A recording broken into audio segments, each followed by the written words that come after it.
Hello, আসসালামু আলাইকুম viewers. একটি নতুন ভিডিও নিয়ে আপনাদের সামনে উপস্থিত হলাম। আজকের ভিডিওতে মূলত আমি আলোচনা করব মিশরীয় ফার্মি মুরগির পা অবেশ হয়ে যাওয়া এবং পা পড়ে যাওয়ার সঠিক কারণ কি এবং সমাধান। আপনারা যারা ফার্মি মুরগি পালন করে থাকেন, অনেক সময় দেখা যায় ফার্মি মুরগি পা পড়ে যাচ্ছে এবং অবেশ হয়ে আর হাঁটতে পারতেছে না বা উঠে দাঁড়াতে পারতেছে না, যার কারণে কিন্তু মুরগি সঠিকভাবে খেতে না পেরে একসময় মারা যাচ্ছে। এজন্য আপনাদেরকে অবশ্যই মুরগিকে সঠিক চিকিৎসাটা নিতে হবে বা চিকিৎসা করতে হবে, তাছাড়া মুরগি কিন্তু মারা যাবে। এজন্য আপনারা অবশ্যই এই ভিডিওটা সম্পূর্ণ দেখবেন। এখন আপনাদেরকে বুঝতে হবে আসলে মুরগির পা পড়ে যাওয়ার কারণ কি।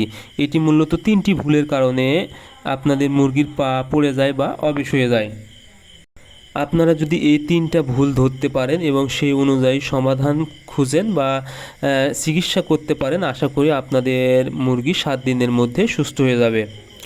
এখন আপনাদেরকে বুঝতে হবে আসলে কি কারণে মুরগির এই সমস্যাটা হয়ে থাকে।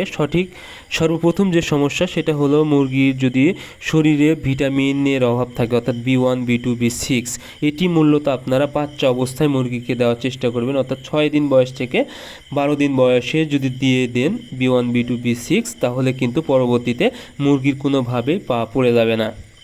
কারণ মুরগির পা পড়ে যাওয়া পা অবেশ হয়ে যাওয়ার প্রধানই কারণ হচ্ছে এই ভিটামিন B1 B2 অভাবে। এবং পরবর্তীতে আরেকটি বিষয় সেটা হলো ক্যালসিয়াম। মুরগির শরীরে যদি পর্যাপ্ত পরিমাণ ক্যালসিয়ামের অভাব হয়ে যায়, তাহলে কিন্তু মুরগির এই পা কিন্তু পড়ে যাবে। এই জন্য দেখবেন অনেক সময় মুরগি, বিশেষ করে ডিম দেওয়া অবস্থায়, অর্থাৎ রানিং ডিম দিচ্ছে, এই সময় কিন্তু মুরগির পা পড়ে যায়। সেক্ষেত্রে বুঝতে হবে যে মুরগির শরীরে পর্যাপ্ত পরিমাণ ক্যালসিয়ামের অভাব রয়েছে। এই জন্য পায়ে সঠিকভাবে ক্যালসিয়াম পাচ্ছে না, এই জন্য পা কিন্তু একদম নরম হয়ে গেছে এবং কোনোভাবে দাঁড়াতে পারতেছে না। তাৎক্ষণিক আপনাদেরকে অবশ্যই ক্যালসিয়াম ব্যবহার করতে হবে 1 মিলি 1 লিটার পানিতে 5 থেকে 7 দিন।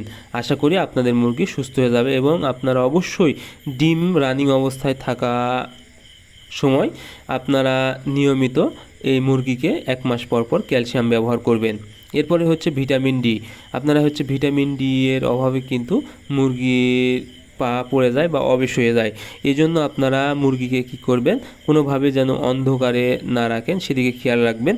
এই জন্য আপনারা নিয়মিত প্রতিদিন সূর্যের আলোতে মুরগিকে ছেড়ে দিবেন, বিশেষ করে 3 থেকে 4 ঘন্টা। তাহলে কিন্তু সূর্যের আলো থেকে মুরগি পর্যাপ্ত পরিমাণ ভিটামিন ডি পেয়ে যাবে এবং আপনাদের মুরগির এই পা পড়া বা পা অবেশ হওয়া সমস্যা থেকে একদম দূরে থাকবে। আপনারা যদি এই ভিটামিনগুলো পর্যাপ্ত পরিমাণ নিয়মিত দিতে পারেন, বিশেষ করে B1 B2, ক্যালসিয়াম এবং এডি, এবং নিয়মিত দিবেন ঝিনুকের গুঁড়া, তাহলে আপনাদের মুরগির কোনো দিন পা অবেশ হবে না বা পা পড়ে যাবে না। তবে অনেক সময় কিন্তু মারাত্মক রোগের কারণে, অর্থাৎ রানীক্ষেত রোগের কারণেও পা পড়ে যায়। সেক্ষেত্রে অবশ্যই আপনারা ভেটেরিনারি ডাক্তার দেখাবেন। ধন্যবাদ সবাই।